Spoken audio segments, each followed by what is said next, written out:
Bonjour les enfants, bonjour les parents. Avez-vous aimé le chapitre 1 et le chapitre 2 de Jojo Lapin joue à cache-cache? Moi oui, j'ai adoré. Alors là, je vous propose le chapitre 3. La maison neuve de Maître Renard. Un jour, Renard s'installa dans une jolie maison neuve. Comme il en était fier, il l'appela la Villa Bleue, parce qu'il avait accroché des rideaux bleus à toutes les fenêtres. Jojo Lapin avait vu la maison qui lui avait beaucoup plu. Il aurait bien voulu la voir. Aussi, quand il découvrit que Renard s'y était installé, il fut absolument fou de rage. Il se dirigea vers la Villa Bleue et frappa à coups redoublés sur la porte. « Qui est là ?» demanda Renard. « C'est Jojo Lapin. Entre, Jojo !» susurra Renard d'une voix mielleuse. Mais Jojo n'était pas si bête, il resta derrière la porte, prêt à bondir en cas de besoin. Et ajouta résolument. « Renard, je voudrais avoir cette maison, je suis venu t'offrir de te l'acheter un bon prix. »« Alors, mon cher Jojo, tu peux toujours te brosser le ventre avec une paille. Cette maison est à moi, j'y suis, j'y reste, pas la peine de revenir. » La colère ne quitta pas Jojo pendant plus de 3 jours. Il se creusait la tête tant et plus pour trouver un moyen d'avoir la Villa Bleue, et il en était encore en train de réfléchir quand Séraphine frappa à sa porte. « Comment ça va, Jojo ?» fit Séraphine un peu inquiète. « Tu as l'air tout drôle. »« Séraphine, ça va pas du tout, mais tu es juste celle que je voulais voir. Tu vas m'aider. » Séraphine s'installa confortablement chez Jojo Lapin et écouta son plan. « Vois-tu, Séraphine, si je peux faire peur à Renard et lui faire quitter sa maison, il acceptera de me la vendre. J'ai une idée.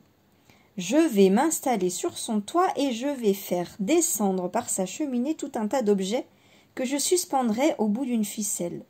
Tu peux imaginer en train de lire son journal et découvrant tout à coup quelque chose qui s'agite sous son nez. Je crois qu'il sera terrorisé. »« Je le crois aussi, dit Séraphine, et je sais comment t'aider. Je vais aller rendre visite à Renard ce soir. En ce moment, nous nous entendons assez bien et il ne me fera pas de mal. Quand il verra des choses danser dans sa cheminée, je ferai semblant de ne rien voir du tout. Ce sera encore beaucoup plus drôle. » Jojo et Séraphine se mit à rire, tout contents à l'idée de jouer un tel tour à Maître Renard. « Je vais d'abord accrocher ma vieille cafetière à la ficelle, » déclara Jojo en pouffant. « Puis après, ce sera le tour d'une vieille botte que j'ai pêchée l'autre matin dans la rivière. Et ensuite, je ferai descendre par la cheminée le chapeau de Renard. Tu vois d'ici la tête qu'il va faire. » Le soir même, Séraphine trottina jusqu'à la Villa Bleue et frappa à la porte. Renard fut ravi de la voir et la pria d'entrer. « J'ai fait un bon feu, Séraphine. Viens et réchauffe-toi les doigts de pied. » Il la conduisit dans son salon. Dès qu'il eut fermé la porte, Jojo se glissa dans le hall d'entrée et s'empara de son chapeau. Puis, muni d'un gros peloton de ficelle, d'une cafetière cabossée et d'une vieille botte sale, il grimpa tranquillement sur le toit de la maison.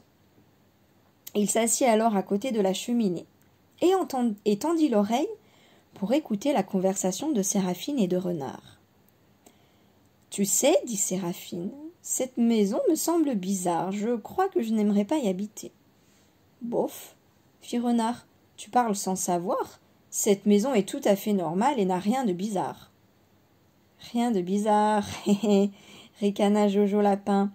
J'ai l'impression, mon joli, que tu parles trop vite. » Il attacha solidement la cafetière à un bout de sa ficelle et la fit descendre dans le conduit de la cheminée. « Bing, bang, ding !» fit la cafetière en se cognant tout le long du trajet. Renard dressa les oreilles, surpris. Séraphine fit semblant de ne rien entendre.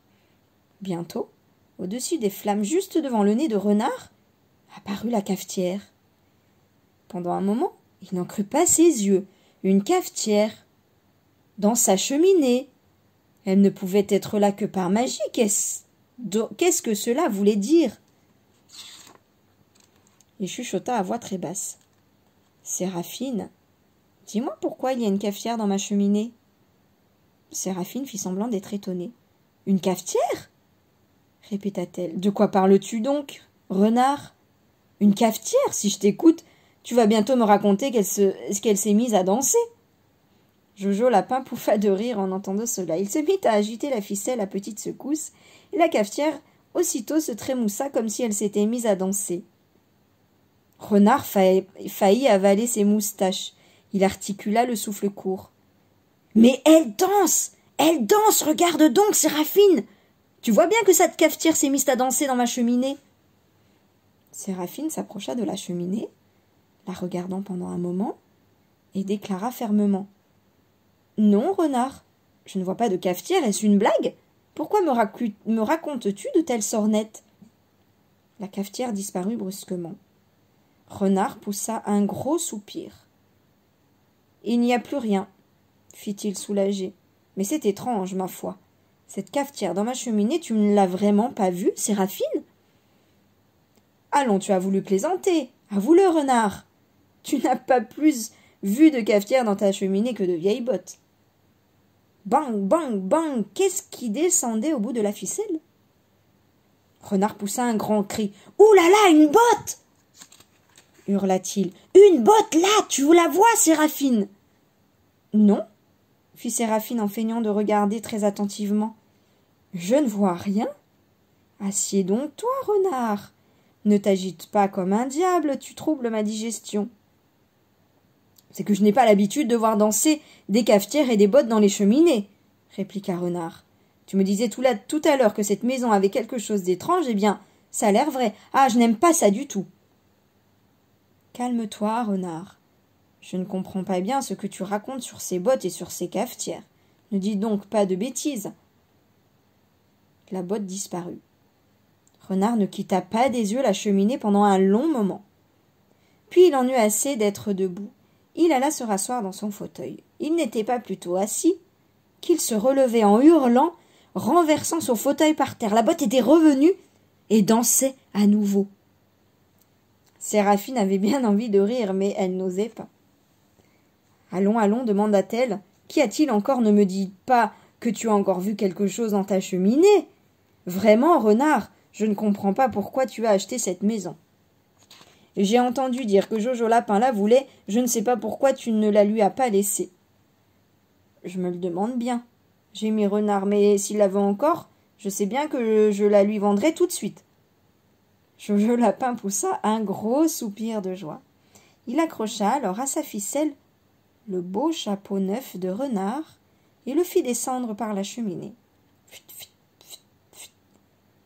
Le chapeau essuya toute la suie au passage, et il avait bien piteuse mine quand il apparut au-dessus du feu. Renard le regarda avec des yeux consternés. « Séraphine, c'est mon chapeau neuf! Oh, c'est trop fort! C'est plus que je n'en puis supporter !» Jojo se penchait à la cheminée en se tordant de rire. Mais il ne savait pas ce qui allait arriver ensuite. Il riait si fort tout en faisant danser le chapeau couvert de suie au-dessus des flammes que tout à coup, plouf, il bascula et Jojo Lapin lui-même dégringola dans le conduit de la cheminée. Cette fois, ce fut Séraphine qui sursauta. Elle prit peur et se sauva à toutes pattes, courant plus vite qu'aucune tortue n'avait jamais couru de sa vie. Renard eut peur lui aussi quand il entendit un grand bang bang badaboum. Il se demandait ce qu'il allait trouver. Dans sa cheminée cette fois-ci. Quand il vit que c'était Jojo Lapin, il ne lui fallut pas plus d'une seconde pour lui bondir dessus.